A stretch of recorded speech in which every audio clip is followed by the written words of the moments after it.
जो है health federation के बैनर तले 21 अगस्त से अनिश्चितकालीन जारी है और 15 दिवस आज आंदोलन हो चुके हैं। 15 दिवस के दौरान जो है पहली बार स्वास्थ्य मंत्री जी से आज हमारी मुलाकात हुई। टेलीफोनिक चर्चा पूर्व में हुई थी, पर स्वास्थ्य मंत्री जी बिजी शेड्यूल होने के कारण हमारी मुलाकात नहीं हुई। आज की स्थिति में जो है लगभग 3400 लोगों को बर्खास्त, सस्पेंड और एफआईआर दर्ज कर दी गई है।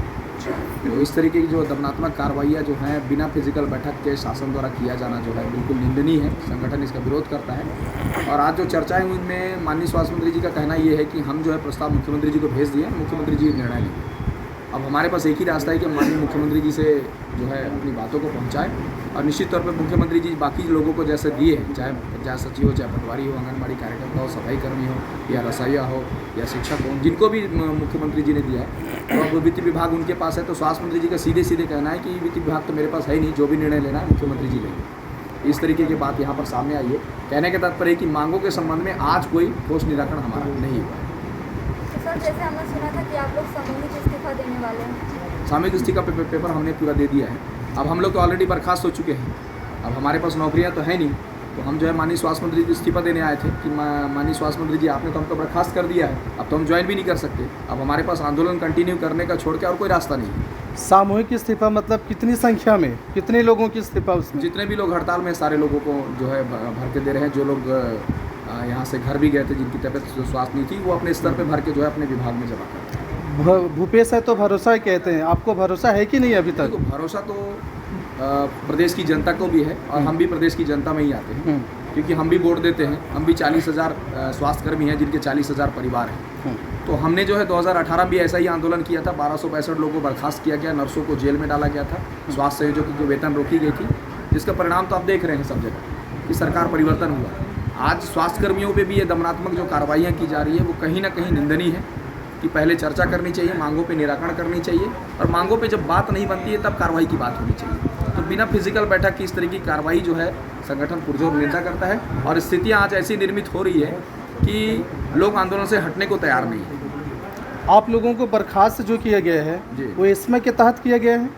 बिल्कुल एस्मा के तहत किया गया है, पर बर्खास्तगी कोई सॉल्यूशन नहीं होता है। सॉल्यूशन तो चर्चाएँ होती हैं। अगर आचार संहिता तक आपको पद में वापस नहीं लिया जाता है तो क्या करें? देखिए, प्रत्येक जिले में कार्रवाइयाँ हो रही है और जिस तरीके से जिले के जिले सारे लोगों को बर्खास्त की गई है, अगर स्वास्थ्य व्यवस्था की बहाल चाहिए, जनता के हितों का ध्यान चाहिए, तो निश्चित तौर पे बहाल सरकार को करना पड़ेगा, क्योंकि उनके बिना तो वहाँ के अस्पताल का संचालन हो नहीं सकता।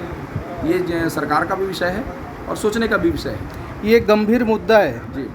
दिनों दिन बर्खास्ती की संख्या बढ़ती जा रही है आपकी, जी, है नहीं जी। तो क्या कुछ रणनीति? आज तो आपने आवेदन लगा दिया, गुहार लगा दिए, जी। यहाँ से आपको क्या लगता है, संतोष कुछ है?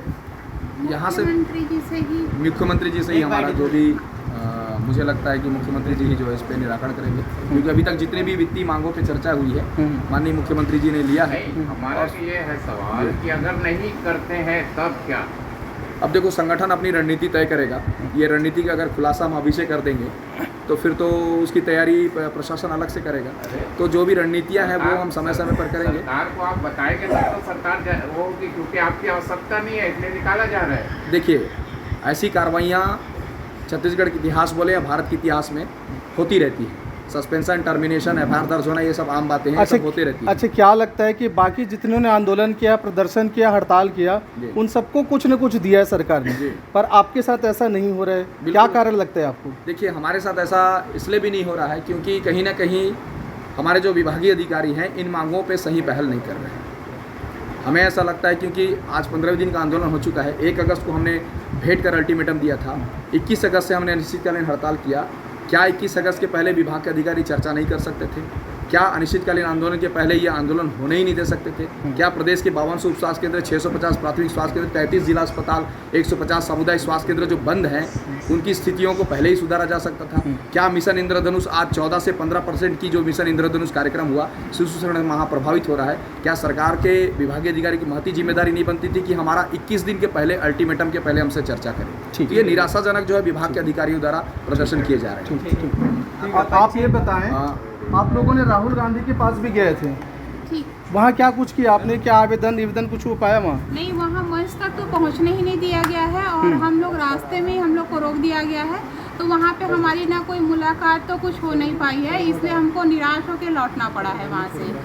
और अभी तक स्वास्थ्य मंत्री जी से भी हमारे मांगों के संबंध में कोई चर्चा नहीं हुई है। आज जो चर्चा हुई है उसमें सीधे सीधे यही कहा गया है कि ये जो कार्रवाइयाँ हो रही है कि हमको जनता के हित को ध्यान में रख के जो हमको आप लोग को बर्खास्त करना पड़ रहा है, और उन्होंने ये भी कहा है कि हम नई भर्तियाँ करेंगे, आप लोग की ज़रूरत नहीं है।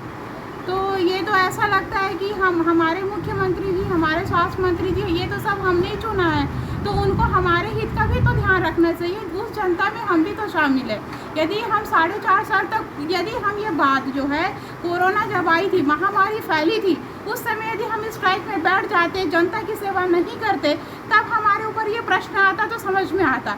हमने सारी सेवाएं की है, उनके हर चीज़ का हमने ध्यान रखा है। 4.5 साल होने के बाद भी हम अनुपूरक बजट का वेट किए थे, लेकिन उस अनुपूरक बजट में सीधे सीधे जो है स्वास्थ्य विभाग की अनदेखी की गई।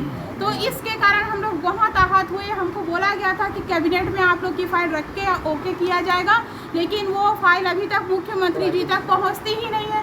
तो ये कहाँ से गड़बड़ी हो रही है? शासन प्रशासन के बड़े स्तर की बात है। हम तो छोटे कर्मचारी हैं, हमको नहीं पता कि हमारी फाइलें मुख्यमंत्री जी तक क्यों नहीं पहुंचती है। मैडम, आप कहना चाह रहे हैं कि छत्तीसगढ़ का मुख्यमंत्री जो है आप स्वास्थ्य कर्मियों के साथ में धोखा कर रहे हैं? नहीं, मैं ये नहीं कहना चाह रही हूँ। मुख्यमंत्री जी ये बोल रहे हैं कि आपकी फाइल हम तक आएगी, हम बिल्कुल उस पर सकारात्मक निर्णय देंगे, लेकिन स्वास्थ्य विभाग से जो फाइल है वो मुख्यमंत्री तक नहीं पहुँच पाई। मतलब स्वास्थ्य मंत्री ने अभी तक फाइल मुख्यमंत्री तक नहीं भेजे? ऐसा वहाँ से हमको जानकारी मिल रहा है। मुख्यमंत्री जी से हमने कई बार मुलाकात की है, नर्सेस डे पे वो बुलाए थे, उन्होंने मंच में कहा था स्वास्थ्य सचिव सर से कि इनकी फाइल मंगवाइए, हम कैबिनेट में रखेंगे, लेकिन वो फाइल क्यों नहीं पहुंची ये नहीं पता। अभी पिछले दिनों मेडिकल कॉलेज में 8 तारीख को फिर हमने मुख्यमंत्री जी से बातचीत की थी, उन्होंने कहा आपकी फाइल मेरे तक नहीं पहुंची है।